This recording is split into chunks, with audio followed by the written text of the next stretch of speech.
Salut et bienvenue dans ce nouveau format de vidéo dans lequel je vais faire une analyse complète du budget et du patrimoine des personnes qui m'envoient tout simplement leur dossier.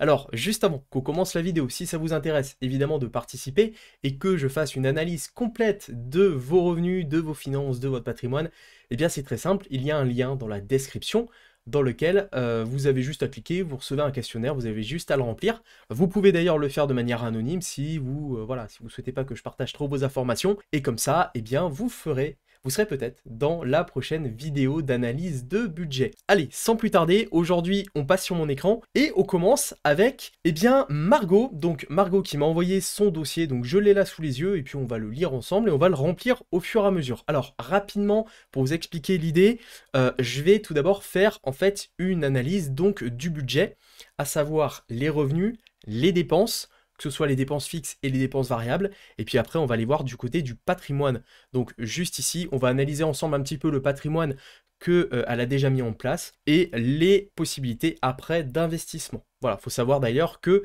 c'est propre aussi au budget et aux volontés de chacun, puisque chaque personne aussi a des projets professionnels ou des projets d'investissement, et évidemment voilà, c'est à prendre en compte. Donc on va voir tout ça dès maintenant. Donc Margot, qui a eu la gentillesse, je sais que tu vas regarder cette vidéo, donc merci à toi, de m'envoyer ton dossier. Donc Margot, qui est assistante de responsable dans une grande entreprise de la région centre, célibataire sans enfant, et elle est locataire d'une petite maison. Alors, on va commencer tout d'abord par ses revenus. Alors, on va rentrer directement son salaire, et puis on va voir après plus ou moins, pas ce qu'on peut réellement optimiser, mais au niveau du salaire, mais on va voir un petit peu ce qu'il est possible de faire. Alors, elle gagne en ce moment 1800 € net par mois. Elle a le droit à une prime d'activité à hauteur de 25 € par mois. Alors ça, c'est aussi un truc qui est important. Si aujourd'hui vous êtes salarié, micro-entrepreneur, vous pouvez faire une demande de prime d'activité. Donc il y a beaucoup de personnes qui ont droit à cette prime d'activité, et ça peut être intéressant de l'avoir, sachant que vous y avez droit, hein. Donc pour ça, il faut faire une demande, je crois, auprès de la CAF, et vous pouvez comme ça avoir une prime d'activité. Donc ça fait, dans son cas, voilà, ça fait toujours 25 € en plus.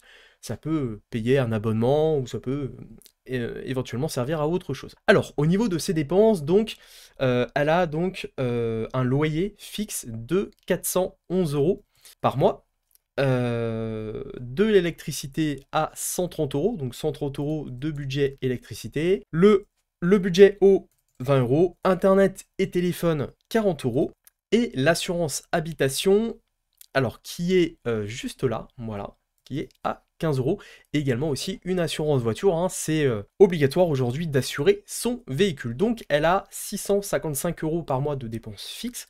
On va aller voir un petit peu maintenant du côté des dépenses variables.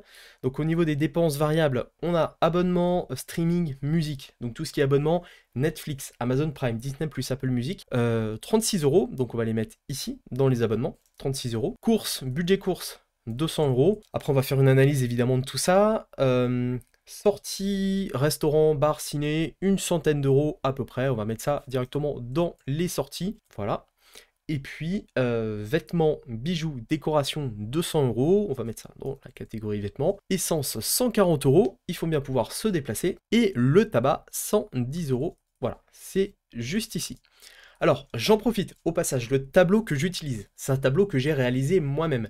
C'est un tableau qui m'a pris beaucoup de temps à réaliser, mais je voulais en quelque sorte créer le tableau ultime pour la gestion du budget, la gestion de patrimoine et la gestion de ses investissements. Donc ce tableau, je ne vais pas le garder que pour moi. Il est également disponible en description, donc je vous mets un lien pour accéder à la page de présentation du tableau, et comme ça je vous montre un peu plus dans les détails comment je l'ai créé, comment il fonctionne, et si vous intéresse, vous pouvez aussi l'avoir. C'est vraiment moi le tableau que j'utilise au quotidien. Là il est daté en septembre, puisque cette vidéo a été enregistrée en septembre, mais en gros voilà, vous avez ce tableau en fait, c'est valable pour un mois, donc vous le dupliquez en fait, vous avez donc le tableau pour le mois de septembre, octobre, novembre, décembre, etc. Donc je ne vais pas parler plus de ce tableau, on va l'utiliser comme ça dans cette vidéo, mais si vraiment vous voulez avoir le même tableau et l'utiliser, le lien sera en description. Et voilà, je suis vraiment content de ce tableau parce que je voulais vraiment un truc qui soit efficace. J'aime l'efficacité, et là, clairement, je suis conquis avec ce tableau qui m'a pris un nombre d'heures énorme à faire. Donc voilà, je suis content, on va voir ensemble, il y a des graphiques, il y a des tableaux, bref. C'est assez dingue. Donc revenons maintenant un petit peu sur l'analyse complète de son budget. Donc on vient de remplir ensemble ses revenus, ses dépenses fixes et dépenses variables. Alors tout d'abord au niveau des revenus, bon, éventuellement voilà, il y a toujours possibilité d'avoir peut-être une activité en parallèle, à voir si c'est compatible pour augmenter un petit peu ses revenus, soit avoir une promotion, soit voilà, il y a toujours de l'optimisation à faire au niveau des revenus, mais si ça lui convient, évidemment, il n'y a pas de souci pour ça. Alors, au niveau maintenant des dépenses fixes, donc on a un loyer à 411 €, une assurance habitation à 15 €, donc voilà, ça me paraît assez logique. Alors, aller dans la région centre, donc je connais bien cette région, bon, au niveau des loyers, c'est à peu près ça. Ça dépend évidemment de la surface, ça dépend de pas mal de choses, mais voilà, globalement, c'est ça, c'est très correct, hein. Aujourd'hui, un loyer autour des 400 €, c'est très correct. Moi, je me rappelle, il y a 10 ans, j'avais un loyer à 380 € par mois, je crois. Donc c'était il y a 10 ans. Entre toutes les augmentations qu'il y a eu, c'est vraiment très correct. Donc pour ça, vraiment, ouais, vraiment, c'est très bien. Assurance habitation 15 €, ça me paraît logique. Vu, après, alors, ça dépend une fois de plus, hein, de la superficie, mais c'est très correct, hein, au niveau de l'assurance habitation. L'électricité, 130 € par mois, donc je suppose que tu dois te chauffer à l'électrique. Donc bon, c'est quand même un budget. Il faut savoir que l'électricité a pas mal augmenté. Donc voilà, sur ça, je pense pas que tu as forcément de marge de manœuvre là-dessus. Pour l'eau, 20 €, c'est pareil, c'est à peu près dans les tarifs. Assurance voiture, 39 €, c'est correct. Enfin, voilà, je sais, Margot, on en a parlé un petit peu en off. Tu as un dossier qui est déjà bien. Enfin, tu as plutôt bien optimisé tout ça, mais je vais quand même essayer de voir deux, trois petits trucs à améliorer.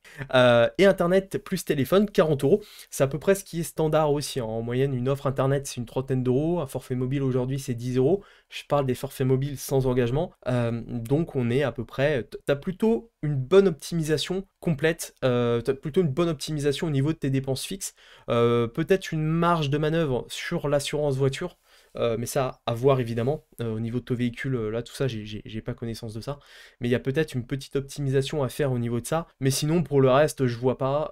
Éventuellement, peut-être l'électricité. Mais déjà, voilà, tu es quand même sur une belle optimisation globale de tes dépenses fixes. Maintenant, on va aller voir du côté des dépenses variables. Alors, budget course pour une personne, 200 €, c'est très correct. Franchement, c'est bien. C'est pareil, c'est bien optimisé. L'essence, 140 €. Donc ça, bah, malheureusement, c'est compliqué. En plus, avec les risques d'augmentation d'essence début 2024, voilà, je pense pas que tu puisses encore.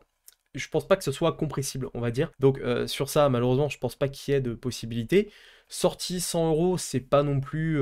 Voilà, ça me paraît assez logique. Abonnement VOD. Alors, je sais pas exactement quel type d'abonnement que tu as. Apparemment, d'après la liste que tu m'as envoyée, tu as Netflix, Amazon Prime, Disney+, et Apple Music. Donc pour 36 €, c'est pas mal. C'est correct. Alors après, pour tout ce qui est abonnement, essaye de voir. Je vous mettrai le lien également en description pour Split. Donc j'ai réalisé une vidéo sur un outil, enfin sur une plateforme qui s'appelle Split. Je vais tout de suite vous la mettre sur mon écran. Voilà, j'ai retrouvé la vidéo. Donc j'ai fait une vidéo il y a à peu près un an, maintenant même un peu plus, hein, dans laquelle je présentais donc une plateforme qui permet de partager ses abonnements. Donc Netflix, Amazon Prime, Disney+.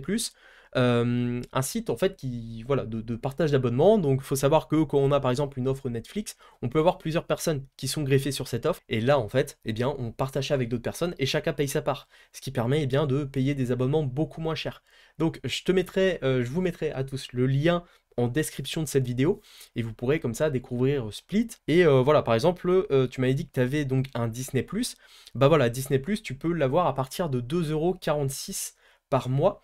Donc soit en fait tu rejoins quelqu'un qui a déjà un Disney+, soit tu partages en fait ton abonnement Disney+, et toutes les personnes payent leur part, donc ça te revient voilà à 2,50 € par mois à peu près, ici 2,86 €. Donc c'est correct, hein. Tu avais aussi, je crois, je retourne un petit peu dans ma fiche, tu as aussi Apple Music. Voilà, donc Apple Music, eh bien c'est pareil, hein. Apple Music, tu peux directement aller dans recherche et taper Apple Music, donc 3,47 € par mois. Donc si on calcule rapidement, on va dire, hein, un Apple Music, on a dit 3,47 €, un Amazon Prime, un Disney+, un Netflix, ouais, en vrai tu seras normalement, tu serais autour d'une dizaine d'euros à peu près, hein, entre 10 et 15 € par mois pour tout. Donc c'est assez intéressant. En fait, ça te permet quand même de réduire un petit peu ton budget finalement. Donc là, si on retourne sur ton budget, voilà, bah, si tu as moyen de réduire un petit peu, de passer peut-être à 15 euros, ça te fait une vingtaine d'euros de gagné. Alors, oui, il y en a certains qui vont peut-être me dire en commentaire, ouais, mais 20 euros, c'est que dalle. Ouais, mais 20 euros sur l'année, c'est 240 euros au total, et ben, qui pourront être réalloués ou investis. Et c'est ça qui est intéressant. L'idée, c'est surtout de pouvoir tout simplement investir. Voilà, et ça on va en parler juste après. Donc ensuite, au niveau des vêtements, voilà, bah, c'est pareil, hein, 200 euros de budget vêtements. Bon, voilà, après avoir une fois de plus, j'assiste bien au niveau des dépenses. Sur ça, en fait, acheter des choses qui vous font réellement plaisir. Et ça, c'est vraiment propre à chacun, en fait, hein, c'est vraiment propre à chacun. Mais si ça te fait extrêmement plaisir de t'acheter des vêtements, que ça te procure vraiment du plaisir au quotidien, bah à ce moment-là, continue de le faire. Je veux dire, il faut pas se priver des choses qui nous font réellement plaisir. Par contre, si tu sens que, bah ouais, c'est cool, t'as plein de vêtements, mais que tu les portes pas, et que bah, ça te procure pas énormément de plaisir, bah peut-être que tu peux réduire ce pôle de dépenses-là, ou peut-être que tu peux tout simplement arrêter de dépenser dans des vêtements. Après, c'est à voir, c'est propre à chacun, une fois de plus, hein. Il n'y a aucun souci là-dessus. Donc ça, voilà, à voir au niveau de ce budget-là. Et puis après, bon, le budget cigarette, évidemment, tu t'en doutes, hein. Après, c'est évidemment dédicace à tous les fumeurs, évidemment. Voilà, c'est assez compliqué apparemment d'arrêter de fumer, mais évidemment, c'est toujours mieux, déjà pour sa santé en priorité, hein. Évidemment, pour sa santé, c'est bien d'arrêter de fumer, et puis également pour le budget. Donc voilà, je sais que sur cette partie-là, il y a quand même des trucs qui sont compressibles. Sur tout ce qui est dépenses fixes en général, souvent, bon, il y a des choses qui sont, dans ton cas, c'est assez incompressible. Tu peux pas vraiment compresser quoi que ce soit. Par contre, sur les dépenses variables, il y a encore quelques petits ajustements à faire. Donc, je vais remplir le prévisionnel et puis on va analyser globalement tout ça et on va voir un petit peu ce que ça donne. Voilà, donc je viens de tout remplir. Donc, on va analyser un petit peu globalement maintenant ton budget, tes revenus et tes dépenses. Donc, en termes déjà d'épargne, le taux d'épargne. Et ça, c'est quelque chose qui est important à voir. Pourquoi? Puisque le taux d'épargne va définir combien vous pouvez allouer sur ce que vous gagnez, combien de pourcentage de ce que vous gagnez en déduction de vos dépenses, combien vous pouvez allouer. Et là, c'est intéressant puisque tu as un très bon taux d'épargne, tu es à 21%, ce qui est vraiment très très bien. Et tu as un budget disponible de 384 euros. Concrètement, tu peux même investir à peu près 384 euros par mois, donc ce qui est très bien. Si on compare un petit peu tes revenus, alors moi j'ai rempli donc ce qui serait en prévu, en prévisionnel. Évidemment, les quelques ajustements que tu pourrais éventuellement faire. Voilà, je pense qu'il y a moyen d'optimiser à peu près 200 euros sur tes dépenses variables, ce qui pourrait te permettre d'aller chercher même jusqu'à 600 euros par mois de budget, donc ce qui serait énorme. En optimisant donc le budget cigarette que j'ai enlevé évidemment pour ta santé, plus le budget vêtements que j'ai légèrement réduit, et le budget VOD, donc d'abonnement, que tu peux dès aujourd'hui optimiser, tu pourrais avoir donc 615 euros de budget de disponible. Et si tu arrivais à faire ces petites optimisations là, en fait tu passerais, alors on va faire une petite simulation, tu passerais à 33,7% de taux d'épargne, ce qui est énorme. Tu pourrais investir donc 615 euros par mois, ce qui est vraiment dans la fourchette haute, dans la moyenne haute. Donc ce qui serait très très bien. Mais déjà c'est pas mal, hein. 384 euros tous les mois d'investissement possible, c'est pas mal du tout. Donc on va aller voir un petit peu du côté de ton patrimoine maintenant, et après on fera une analyse globale de tes investissements. Cette vidéo est sponsorisée par moi-même. Sauriez-vous voir la différence entre ces deux photos? Allez, regardez bien. Vous ne voyez pas? Le sourire, évidemment. La différence majeure entre ces deux photos, je suis devenu mon propre patron. Et si vous êtes ici, c'est que vous recherchez certainement à avoir une vie plus libre, devenir votre propre patron, créer votre activité en ligne et avoir plus de temps pour ce qui vous anime vraiment. Bon, pour ça, va falloir bosser. Enfin, ne pas s'acharner en mode hustle 100 heures par semaine. Non, travailler de manière intelligente. Le web est clairement la meilleure option. Encore plus avec l'intelligence artificielle et le no-code. Une niche qui vous passionne, un bon produit ou une belle offre, du trafic ciblé et le tour est joué. Sur le papier, ça paraît simple, mais en vrai, ça l'est déjà moins. Comme dit l'expression, si vous trouvez que l'éducation coûte cher, essayez l'ignorance. Pour avoir des résultats, il faut se former. Et ça tombe bien, depuis 2019, j'ai déjà formé des milliers de personnes. Alors non, je ne vais pas vous apprendre à devenir millionnaire. Vous m'avez déjà vu à Dubaï, à chercher à vous vendre du copy trading douteux, des solutions miracles pour gagner de l'argent PayPal en illimité, ou le dernier secret bien gardé d'un richissime entrepreneur. La réponse est non. Je partage mes méthodes simples pour devenir plus libre grâce au digital, comme dans Affiliation Infinie par exemple, où je vous apprends à générer des revenus grâce à l'affiliation. Je vous montre même mes résultats en direct, en toute transparence. Les rageux diront Photoshop, mais ceux qui passeront à l'action obtiendront les mêmes résultats que moi et sûrement bien plus. Dans mes formations en ligne, je filme mon écran et étape par étape, je vous dévoile mes propres stratégies pour vivre d'Internet. Que vous soyez débutant ou expert, à la recherche d'une compétence spécifique ou non, je suis certain qu'il y aura une formation pour vous. Bon, vu que c'est mon spot publicitaire et que je fais ce que je veux, eh bien via le code YouTube 30, vous avez 30% de réduction sur tout mon catalogue. Il suffit d'ajouter le code à la validation de votre commande et le tour est joué. Vous pouvez également cliquer sur le lien en description ou scanner le QR code qui apparaît sur votre écran. On n'est pas cyber ici? Attention, l'offre n'est valable que pendant une durée limitée. Peut-être que quand vous regarderez cette vidéo, il sera déjà trop tard. Donc profitez-en dès maintenant, on se retrouve de l'autre côté et en attendant, bonne fin de vidéo.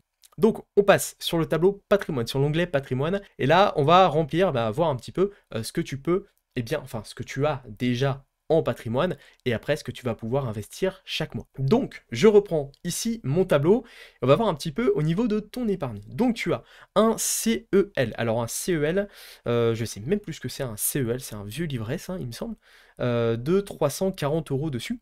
Tu as également un livret A à 3300 € dessus, 3300, hop, j'ai fait une petite faute, 3300 €, un LEP, 8008 €, c'est très bien. Alors, pourquoi? Je vais expliquer ça juste après. D'ailleurs, tu m'as donné l'explication, donc je vais revenir là-dessus. Et tu as un PEL, donc plan d'épargne logement, avec 30 627 €.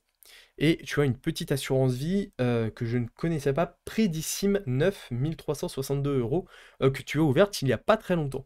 Donc oui, ton cas en global de toute façon, tu as un dossier il n'y a pas beaucoup de choses à faire dessus. Il y en a quand même évidemment, hein, je vais essayer de trouver des choses, mais c'est clairement, ouais, tu as clairement un bon dossier.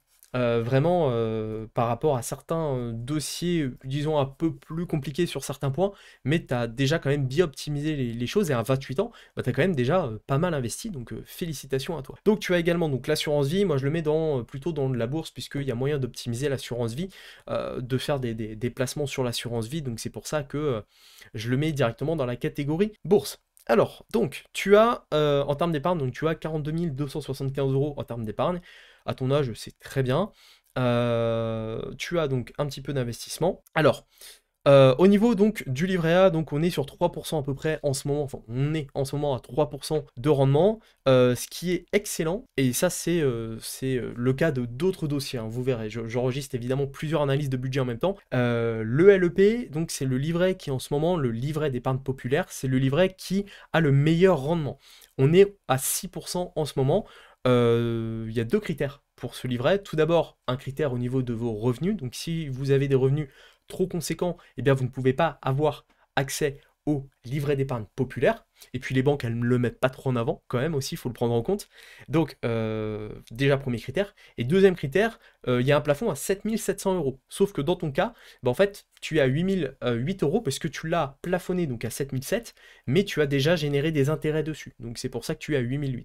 Donc, c'est très bien. En termes d'épargne, aujourd'hui, si vous devez investir en premier dans un livret, si vous devez choisir entre un livret A ou un LEP, investissez en premier sur le LEP, puisque vous avez 6% de rendement annuel, ce qui est très très bien. Ce qui permet de combattre légèrement l'inflation. On verra ça plus sur la partie investissement. Donc ce qui est très bien, mais vous pouvez investir que 7 700 € dans un LEP. En tout cas, le premier la première partie de votre épargne, mettez-la en prio sur un LEP, c'est primordial. Ensuite, le débordement, vous le mettez sur un livret A ou sur un LDDS, livret de développement durable, je crois que c'est ça, et solidaire aussi.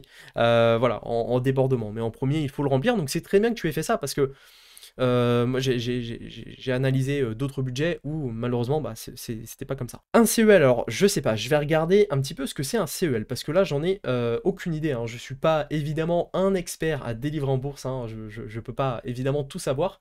Donc, on va regarder ce que c'est un livret CEL. Donc, c'est un compte épargne logement. D'accord. Hop, on va passer sur mon écran. Tac. Voilà, je vais mettre plutôt de ce côté-là. Donc, on est sur un compte d'épargne logement et un produit d'épargne orienté vers un projet immobilier. Donc, on va voir un petit peu après à quoi correspond ton projet. Donc, l'épargne est disponible. Ok, alors par contre, moi, ce qui m'intéresse, eh bien, c'est évidemment le taux d'intérêt. Donc, on est sur un taux d'intérêt de 2%. Donc, voilà, c'est plus pour préparer un projet immobilier, mais en termes d'intérêt, c'est pas forcément ce qu'il y a de plus intéressant. Et tu as donc le PEL. Donc là, par contre, on est sur un plan d'épargne logement. Alors, je vais regarder un petit peu à quoi ça correspond. Le PEL, j'ai plus connaissance aujourd'hui du taux. Alors, il faut savoir qu'il y a il y a plusieurs types de PEL, il me semble. Voilà, on est sur un taux de 2% apparemment sur le PEL. On va aller sur le site du service public directement. Ce que je vous invite à faire d'ailleurs quand vous regardez un petit peu les différents taux, allez sur les sites réglementés, souvent puisque c'est quand même mis à jour, c'est quand même souvent plus sérieux. Donc on est sur un taux à 2%. Voilà, pour les plans ouverts. Ah oui, pour les plans ouverts au 1er janvier. Donc là par contre sur ça, j'ai pas plus d'informations au niveau de ton taux, mais bon, c'est pas forcément ce qui va le plus nous intéresser aujourd'hui. Donc il faudrait analyser un petit peu tout ça. Mais là vraiment voilà, c'est dans l'optique en fait de préparer un projet immobilier. Donc c'est pour ça en fait que tu as autant d'épargne et ça va rejoindre un petit peu finalement un petit peu ce qu'on va voir juste après. Donc je vais voir un petit peu au niveau de tes projets maintenant parce que bah voilà, on a tous après des projets différents. Alors au niveau de tes projets donc ton PEL arrive à expiration d'ici quelques mois et tu ne sais pas si tu dois investir dans l'immobilier avec cet argent. Tu as regardé un petit peu les taux d'emprunt et tu as vu qu'ils sont très élevés. Alors oui, effectivement, les taux d'emprunt sont très élevés en ce moment. C'est même assez compliqué. Alors on va aller voir ça. Je vais essayer de voir un petit peu taux d'emprunt moyen dans l'immobilier en ce moment. Voilà, donc je viens de trouver un petit peu les taux d'emprunt et en ce moment on est sur en moyenne à 3,61. Donc voilà, on voit en fait avec la courbe, c'était quand même très intéressant d'investir dans l'immobilier en termes de taux. Il y a maintenant quelques années, un peu autour de la période Covid, même encore un petit peu avant, mais vraiment autour du Covid, c'était vraiment hyper facile hein, d'investir en termes de taux, c'était très intéressant. Mais là, les taux ne font que d'augmenter et on est sur une moyenne à 3,61. Donc c'est quand même, ouais, on est quand même sur des taux vachement élevés en ce moment et c'est assez compliqué d'investir dans l'immobilier. En ce moment, de toute façon, on le voit un petit peu au niveau des chiffres, au niveau même, alors il y a les taux, mais il y a aussi le taux d'acceptation au niveau des banques. Alors, par rapport à ton dossier, ça dépend ce que tu souhaites acheter derrière. Hein. Je ne suis pas du tout un expert en immobilier. Je m'y connais un petit peu, j'ai visité pas mal de biens, mais j'ai pas franchi le pas, notamment pour cette question de taux. Et au niveau des taux, bah, vu que c'est assez élevé, bah, ça risque d'être compliqué par rapport à ce que tu payes déjà. Faut savoir que, alors si je retourne un petit peu, on va voir sur le tableau, en termes de loyer, aujourd'hui, tu es sur quelque chose de correct. Hein, 411 € par mois en location, c'est très correct. Faut savoir que si tu es propriétaire, bah, premièrement déjà donc tu vas avoir ton crédit. Donc avec les taux en ce moment, on est quand même sur des taux vachement élevés. Voilà, ça risque quand même déjà juste avec ton crédit, tu risques peut-être d'être à peu près à la même, au même montant. Sachant que derrière, étant propriétaire, bah, tu vas avoir également une taxe foncière. Tu vas avoir une foncière à payer. Donc ça après, voilà, ça c'est en fonction de ta commune, à te renseigner aussi. Si tu achètes un bien, de toute façon, évidemment, tu auras accès à la foncière. Et puis, bah, également, au niveau d'assurance, normalement, tu dois aussi avoir une assurance un peu plus importante. Et bah, étant propriétaire, c'est à toi de gérer tous les problèmes. Si tu as un truc qui lâche, un chauffe-eau, un machin à changer, bah, ça va être ta responsabilité. Donc, forcément, aujourd'hui, c'est généralement, ça coûte plus cher d'être propriétaire que d'être locataire. Il y a quand même un certain confort à être locataire. Donc c'est pour ça que sur ça, toujours je le dis un petit peu comme j'ai pu le dire pour les dépenses variables, Si vraiment votre projet, on va dire de vie, c'est d'être propriétaire de votre maison, à ce moment-là, faites-le. Par contre, si c'est plus, vous êtes plus en mode, je sais pas trop, je vais peut-être le faire parce que c'est peut-être mieux, bah à ce moment-là, regardez et essayez de prendre une décision qui vraiment sera peut-être un petit peu plus juste par rapport au marché, par rapport à tout ce qui se passe en ce moment. Donc là, dans ce cas-là, bah ouais, à voir de ton côté si vraiment ton projet d'immobilier est vraiment le projet que tu as envie de faire. Auquel cas, il y a des choses à faire, il y a des choses que tu peux mettre en place pour aujourd'hui commencer à investir et commencer à te générer des revenus additionnels. Donc si on reprend un petit peu ton patrimoine global, on voit que bah, tu as beaucoup d'épargne. En fait, tu es exposé à 97% en épargne. Bon, sachant que l'assurance vie, on pourrait plus ou moins la mettre en épargne, puisque je suppose que ton assurance vie, tu dois être sur quelque chose qui doit être en piloté. Donc c'est-à-dire que c'est directement la banque qui gère ça. Tu étais sur, je vais retrouver, hein, tu étais sur Prédicime 9, alors oui, ça doit être quelque chose de piloté, hein, je vais pas aller voir. Donc en fait, c'est pas toi qui gère, on va dire, ton investissement en bourse. Donc, beaucoup d'épargne, c'est très bien. Un projet d'immobilier, c'est très bien, mais une fois de plus, tu le sais bien qu'au niveau des taux, c'est compliqué. L'idée, eh ben, ça peut peut-être, sinon je vais te montrer peut-être une solution alternative, ça serait peut-être de te dire, ok, je garde ce projet d'IMO de côté pour le moment, mais je vais utiliser une partie de cet argent, je vais utiliser une partie de mon épargne pour l'investir dans d'autres actifs. Et l'autre actif qui pour moi est indispensable, c'est la bourse. Il faut commencer à investir en bourse. Plus tôt on investit en bourse, mieux c'est, puisqu'on bénéficie des intérêts composés. On va aller faire une petite simulation après, on va aller voir. Donc là, par exemple, tu vois, ton livret A, est-ce que tu as besoin d'avoir autant d'épargne? En général, ce que je conseille, c'est 6 mois. En fait, 6 mois d'épargne d'avance. Il faut 6 mois. Donc je ne sais plus si je le mets sur ma partie investissement. On verra ça un petit peu juste après. Mais l'idée, c'est que par rapport à ce que tu gagnes, en fait, il te faut 6 mois d'avance pour avoir une épargne qui est solide. Donc on va dire que tu es à 2000 euros par mois et encore 6 mois, ça me paraît beaucoup. Je pense que voilà, tu pourrais te contenter que de ton LEP finalement. En fait, en termes d'épargne. Donc, tout ce qui est CEL et livret A, tu pourrais déjà, je pense, l'investir dès maintenant. Donc, pour ça, moi, ce que je ferais plutôt, j'irais, je pense, directement m'orienter vers la bourse. Soit l'assurance vie, à continuer à alimenter l'assurance vie, mais j'ai peut-être encore mieux que ça, le PEA. Le PEA. Donc moi, ce que je ferais, alors, une fois de plus, hein, je ne l'ai pas précisé au début de cette vidéo, mais tous les conseils que je donne, ce sont des choses que je ferais moi, tout simplement. Je ne donne pas de conseils en investissement. Je ne peux pas légalement donner de conseils en investissement. Je vous partage juste un petit peu mon expérience, puisque je suis investisseur depuis plus de 5 ans maintenant, même plus de 6 ans. J'ai investi des milliers, des dizaines de milliers d'euros en bourse, en crypto-monnaie, j'ai de l'immobilier, voilà, je gère quand même un petit peu l'investissement, je connais quand même un petit peu depuis le temps.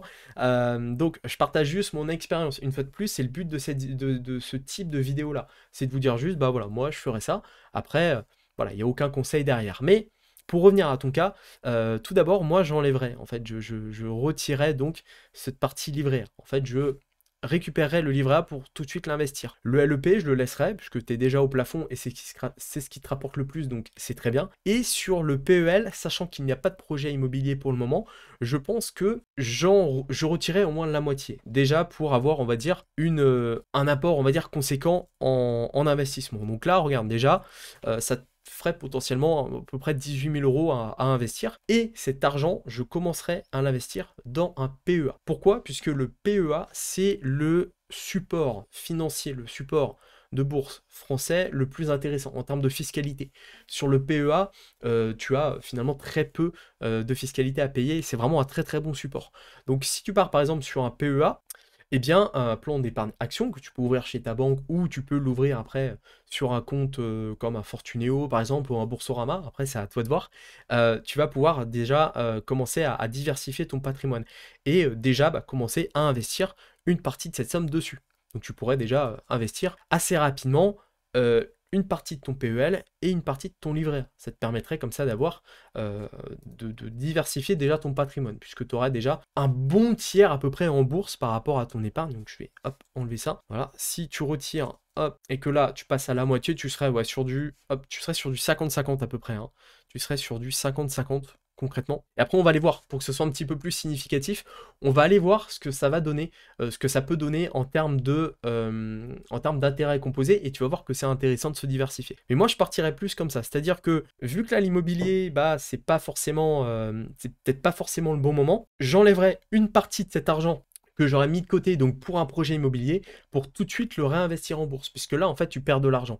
Par rapport à l'inflation, tu perds de l'argent. Il faut savoir un truc qui est hyper important, et ça, il y a beaucoup de personnes qui ne le savent pas encore, malheureusement, c'est que l'argent qui ne rapporte pas plus que l'inflation, c'est de l'argent qui est perdu. Tous les ans, on a de l'inflation, donc c'est l'augmentation générale des prix. Et si vous n'arrivez pas à avoir des placements qui rapportent plus que cette inflation, bah finalement, voilà, comme je viens de le dire, en fait, vous perdez de l'argent.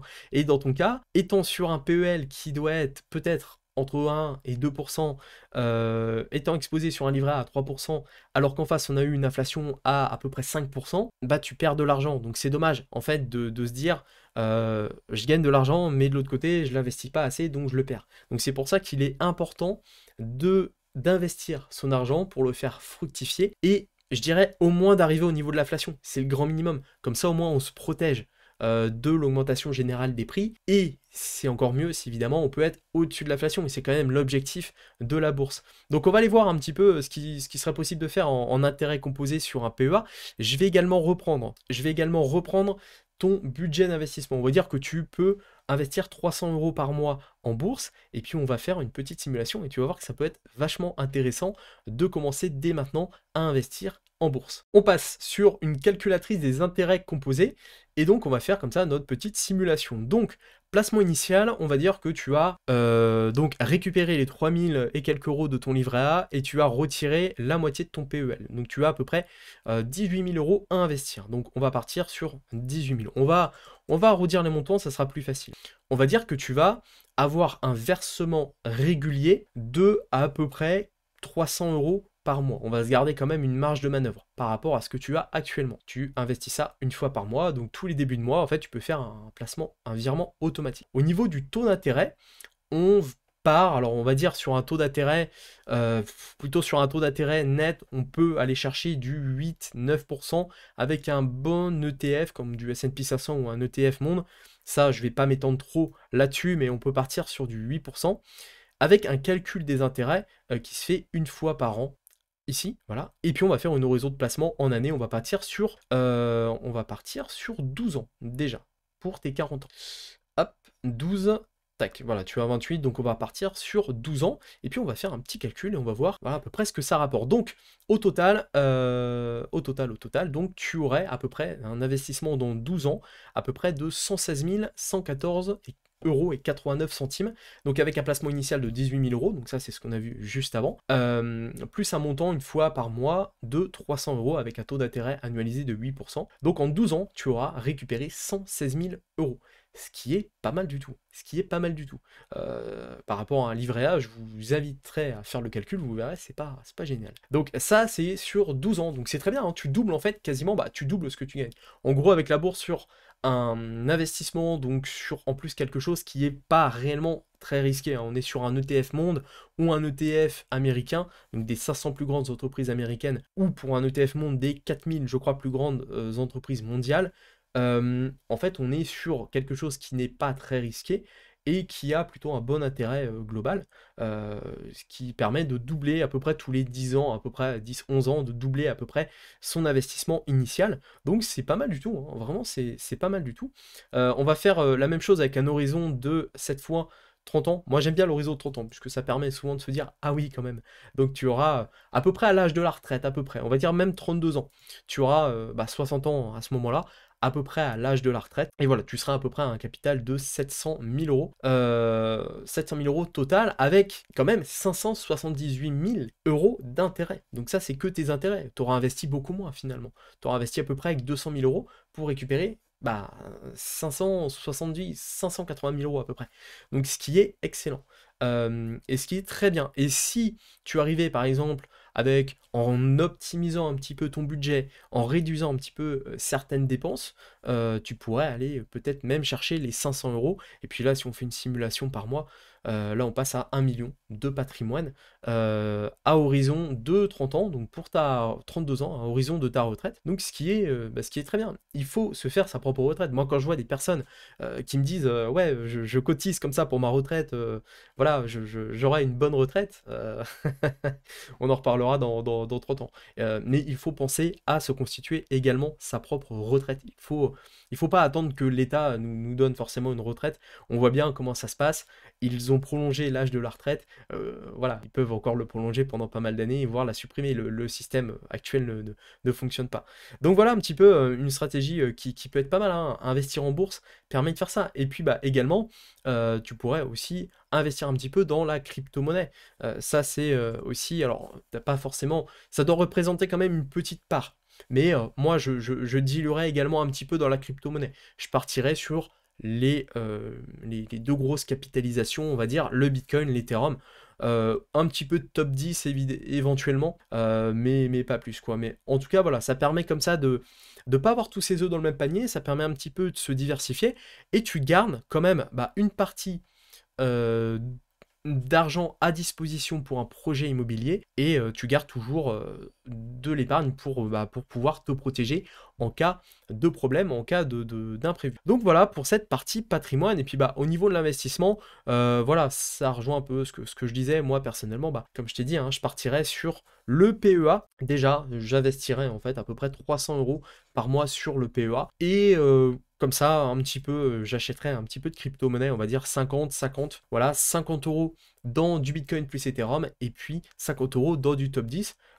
Pour ça, il y a une solution qui est très bien, qui est très simple pour investir. On va regarder rapidement comme ça à quoi ça correspond. Donc, c'est Stackinsat en fait qui permet d'investir comme ça en DCA. Donc, tous les mois, tu définis un montant et puis ça investit directement à ta place. Donc, on va faire une petite simulation. Donc, une petite simulation sur donc là, c'est l'investissement en Bitcoin, hein, l'investissement en Bitcoin. Donc, si tu avais investi 10 euros, on va dire, chaque semaine, allez, chaque mois, on va partir sur 50 euros chaque mois.